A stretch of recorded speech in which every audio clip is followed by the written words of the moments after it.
everyone, Jennifer here, back with another edition of TV Talk. It's Friday, and that means it's My Little Pony Day. And this week's episode was Bright Lights Part 2.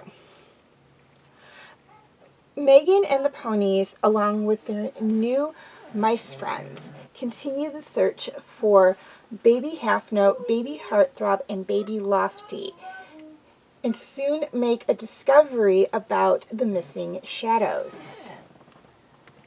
Okay, things I liked about this episode. There was actually a lot I liked about this episode. I grew up watching My Little Ponies, and this, and I hope I'm not dating myself here, was what I watched, was this particular series, My Little Pony and Friends, as it's called now. Back when I was a kid, it was just called My Little Pony. So Generation 1. And so these are the ponies that I knew. These are the characters I knew that I grew up with. So this is always going to be a little special to me.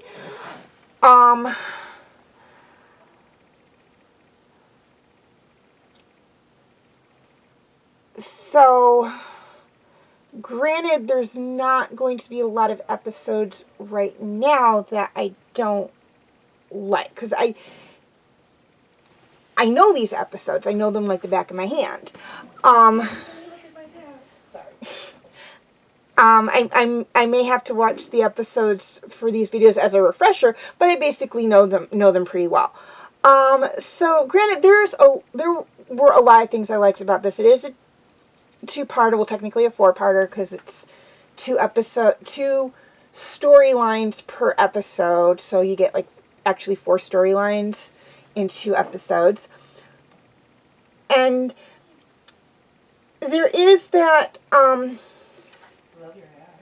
feel where it's you don't judge people based on certain things.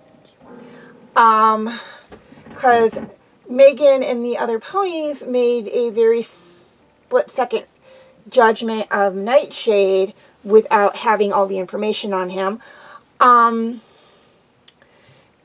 then there's the whole situation where we are out of Dream Valley. We are not in Dream Valley for a good chunk of the storyline.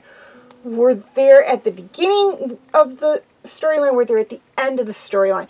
But most of the storyline takes place away from Dream Valley, away from Paradise Estate.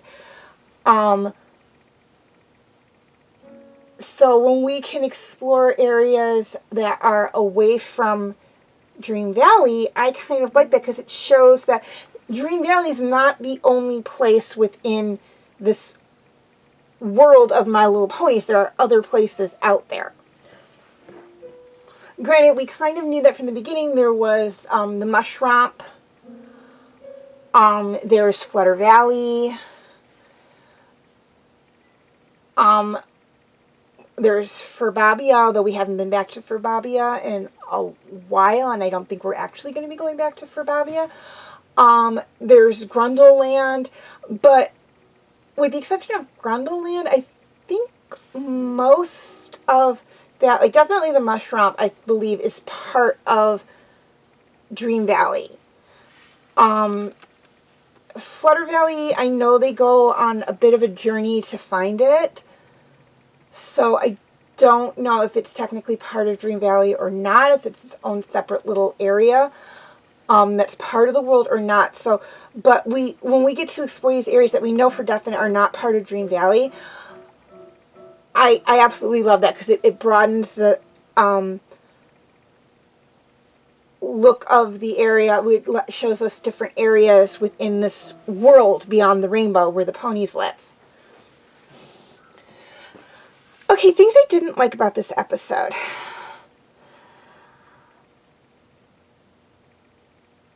Really, I guess the villain I didn't like. I forget his name, but there really wasn't a lot of,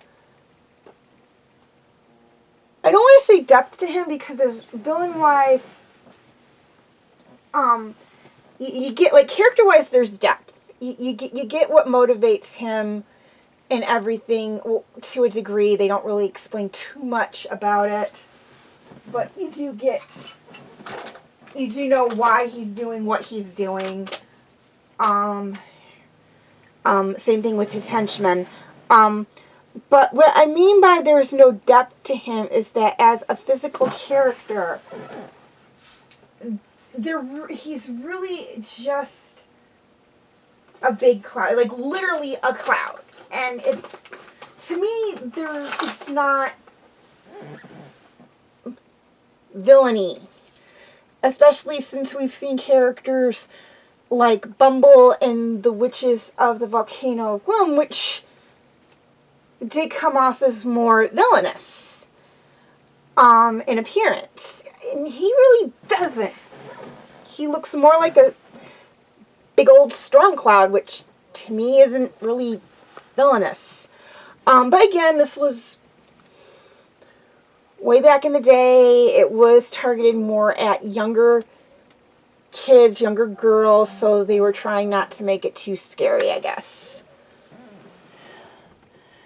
Okay, feel free to check out my related pony videos.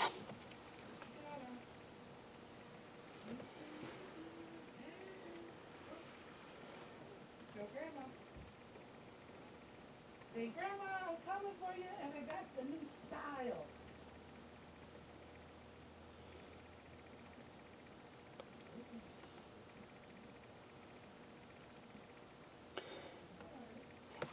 And my other videos.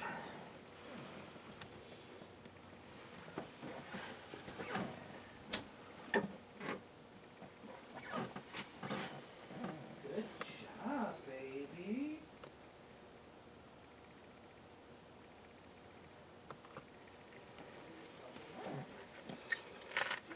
She was trying to get a hold of me for 3 hours, and I sent all my information. Matt called, he's like, I don't believe this. He's like, what really happened? Like, Matt called literally like right after Quincy did. And I was like, apparently Becky's been trying to get a hold of me for 3 hours, but I have no phone calls from her, no text messages. The only click I had was from 20 minutes ago, and I apologize that I saw it 10 minutes late and they responded to her.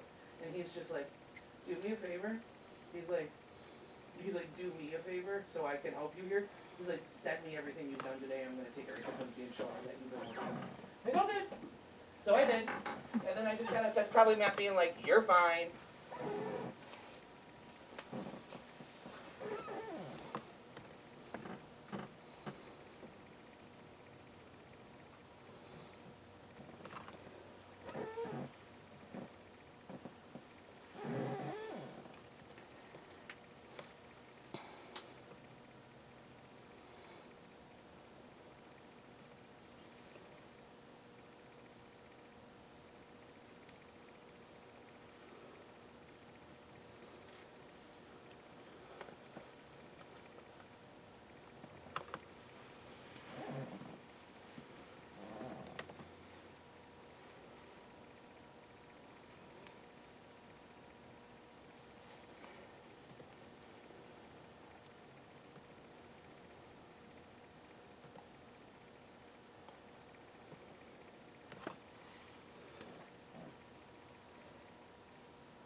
Okay, before I sign off, a few things I'd like to touch on. First off, a quick reminder on my comment rules.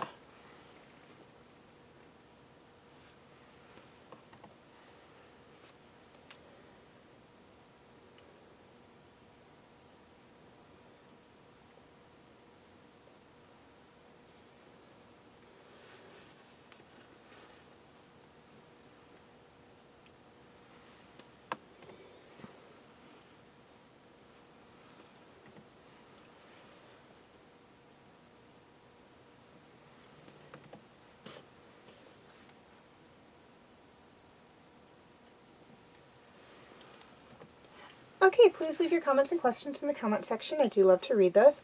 Also, feel free to follow me on Wattpad, Tumblr, Instagram, and Twitter. I do have my name for those 4 sites right there on the screen, as well as the pictures I use for the icons. Please note that all pictures seen within this video do belong to their respected artists. I own absolutely nothing. And the links for any sites mentioned in this video will be in the description section. Okay, YouTube subscribers. Any of my videos that cannot be found on YouTube are on my Facebook page. Facebook friends. Basically the same deal. Any of my videos that cannot be found on Facebook are on my YouTube channel. And to anyone who's interested, you can feel free to check out my Facebook group, Fanfic Corner. Okay, please like and share if you're watching on Facebook, or like and subscribe if you haven't already, if you're watching on YouTube.